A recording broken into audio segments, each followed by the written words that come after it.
Good afternoon, guys. So, NATO is pretty much over. If it's not over, it's going to be beaten into so much insignificance that people will forget how to spell it. Now, I waited a little bit before I did this video because I wanted to see if NATO were going to do some sort of press release on their website. They did it. It's just a load of words without any real meaning to it. It's just a load of gobbledygook. Now, we all know and we all talk, people talk about these articles in the NATO agreement and what they mean. Well, I've actually got them here for you guys. I've got them and I'm going to break them down and I'm going to tell you why they're absolutely meaningless. And all these people who are thinking that this, who've never even read it, who think, oh, Article 5, it means that, if Putin attacks us, he'll get nuked straight away. Guys, I'm going to dispel that myth straight away. That is not what Article 5 says at all in the slightest, not even one little bit. What I'm going to lead towards is I'm going to tell you what it says, I'm going to give you my interpretation, and then I'm going to put that into the I'm going to put that into the context of, this global conflict that we're looking at the moment. So, yeah, let's just begin, guys. So, obviously, the articles, guys, I think there's 11 or 12 of them. There's only, the first 6 are really the main ones that have got any meat on their bones. The rest of them are kind of like administrational points. So Articles 1 and 2, I'm going to omit these just for the sake of the video, guys, and the time. What I'm going to start with first is Article 3 of the NATO alliance, whatever you want to call it. Now, let me just read it to you guys, and then I'll tell you what it means. Article 3. In order more effectively to achieve the objectives of this treaty, the parties separately and jointly, by means of continuous and effective self-help and mutual aid, will maintain and develop their individual and collective capacity to resist armed attack. So what that basically saying, guys, is yes, we're NATO, yes, we've got all this cool paperwork and stuff, and we have a fancy meeting every year, but here we are, guys. Self-help, mutual aid, will develop capacity to resist armed attack. So what they're saying there is, you guys are on your own. You guys will be on your own, and you're expected to make alliances, make pacts to initially resist any attack. And that is what you're seeing at the moment. You're seeing it with the, with Poland and Ukraine. You're seeing it with these other bilateral security agreements that these countries are putting in place. Article 4 then goes on to talk about, I'll read it. The parties will consult together whenever the opinion of any of them, the territorial integrity, political independence or security of any other of the parties is threatened. So basically what that means is, if Poland is threatened, for example, they will evoke Article 4 and say, right, guys, we feel we're threatened. What are our responsibilities and what are our reactions under what triggering circumstances? So that will be, right, okay, Poland, if you've got tanks, 10 kilometres, Russian tanks, 10 kilometres from your border, you will be authorised to fire. Or something like that, guys. That's what Article 4 is. Now, Article 5, the one that all these NATO countries, they all think, oh, we're part of NATO now, we're saved. Well, guys, think again.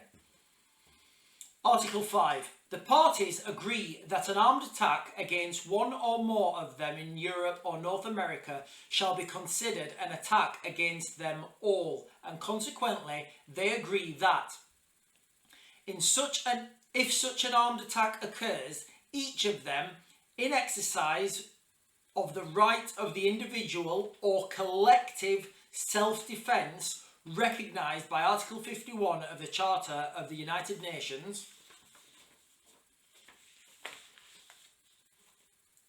the party or parties so attacked by taking forthwith, individual and in concert with other parties, such action as deemed necessary, including the use of armed force to restore and maintain the security of the North Atlantic area. Guys, nowhere in there does it say, if you're attacked, we're going to send the tanks. No, it doesn't. Look what it says, guys.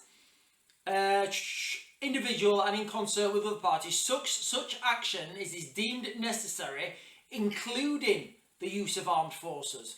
So if whoever's looking at this document don't deem it necessary, don't think it would be worthwhile to send armed forces to restore security and, restore security, then they're not going to do that, guys, all right? So we need to stop thinking that NATO's this, this bulletproof thing. The language is very, it's very interpretable.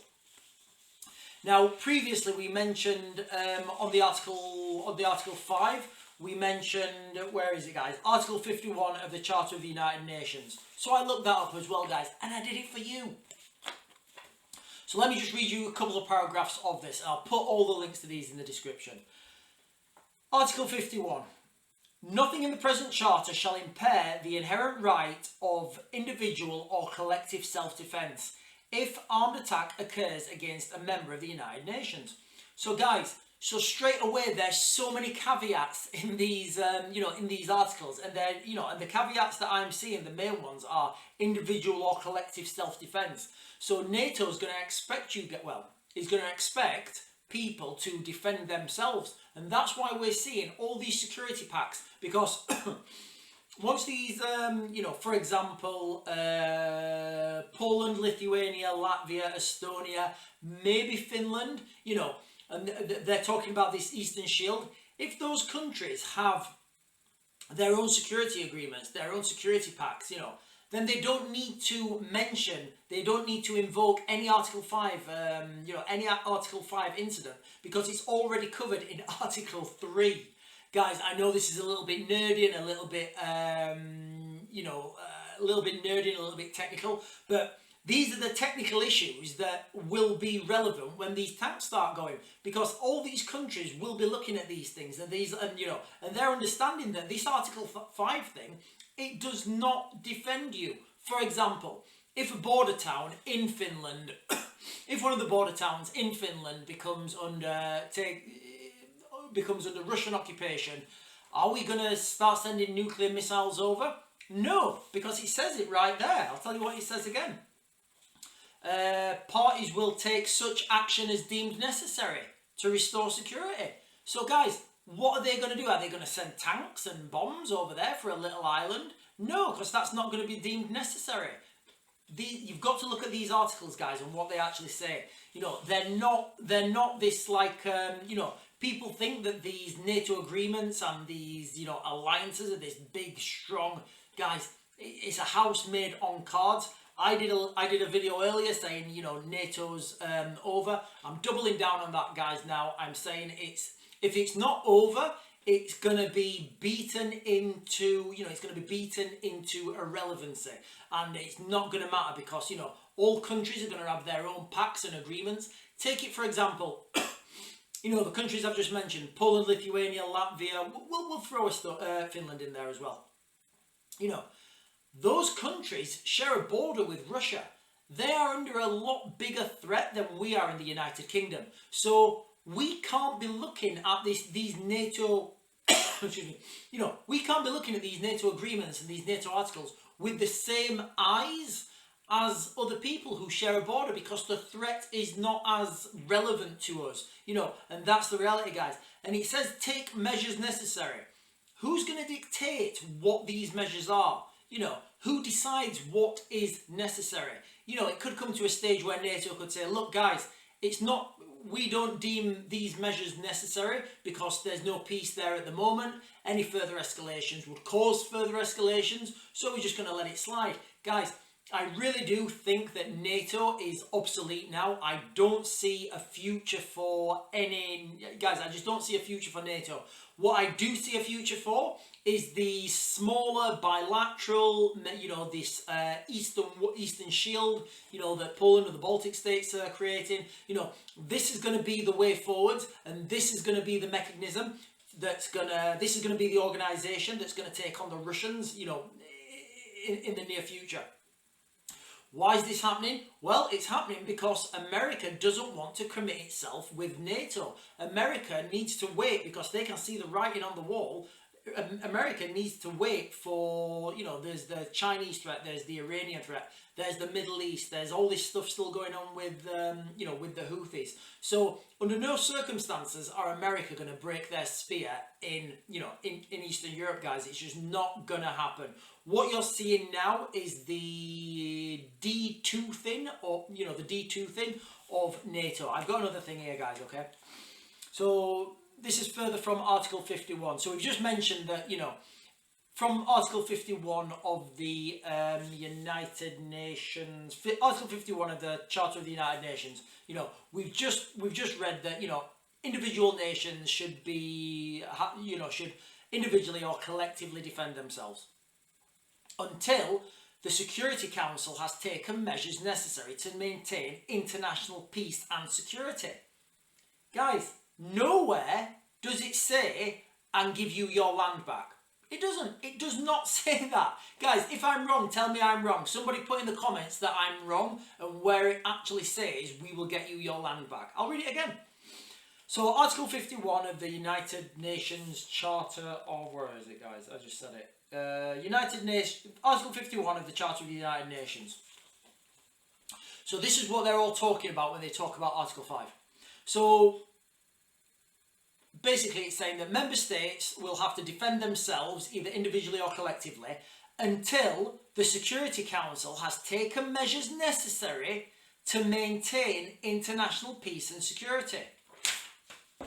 Guys, it doesn't anywhere say to give you your land back. So if the Russians come and take a little piece of Finland, all NATO will do, as per their articles, as per their agreement, as per Article 5, all they will do is maintain peace and security in that region. Now, if Russia come and, like I said, annex a small town, a small region, you know, couple of kilometers of Finland, you know, and then Russia has a sham election, there's no violence anymore, everybody's happy, that's just it, that's just the way it goes, and NATO have nothing in their articles, in their doctrine, in their, you know, in their wording that says they will go take that land back by force. Absolutely none, guys. Again, I may be wrong, guys. I may be reading it wrong. Check the link in the description, guys. Maybe that's the wrong articles of, you know, maybe that's the wrong documentation I'm reading. Maybe it's the wrong NATO website. I don't know, guys. But guys, seriously, what's coming is coming. I'm going to mag to grid. I'll see you later.